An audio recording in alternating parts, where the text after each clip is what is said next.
might be redundant, but slightly different. What are you seeing are the biggest challenges for these companies in finding this talent?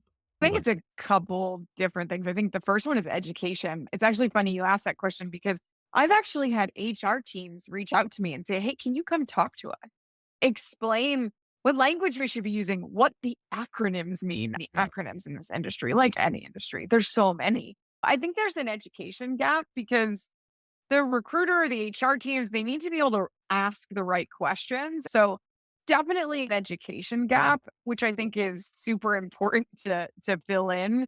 What is e-commerce? What is Amazon? What is Walmart? What's happening? What do you need to know? What are the different elements of it?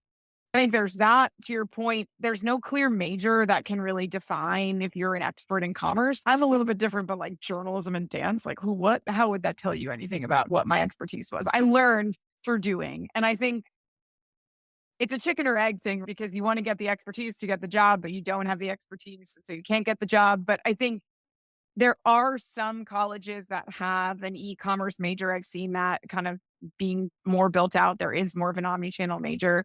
I think you more need to look for the characteristics of someone who would fit in the commerce space.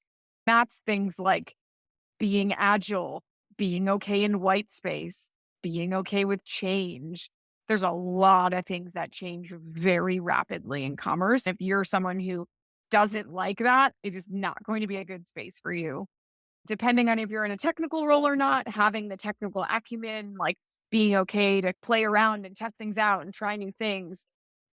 Resiliency is a huge factor in this industry. I know that might be hard to interview for, but that is definitely something that is super important because we are the change makers in commerce. Like we're yeah. doing something different than has been done. You can sometimes hit a wall and sometimes they can be frustrating, but if you find a community like the DSI, you can talk to other people who are doing it. Does DSI have any content or resources around coming up to speed in commerce or training or some of the things you mentioned earlier? Yeah, we have education courses that talk through some of the basics of e-commerce and they're free. You can take those courses if we're interested in those. We actually did a piece of content on for HR teams around what to look for and what commerce professionals might be asking for in terms of the specific types of roles. We try to also educate the HR teams when they're trying to recruit for these types of roles.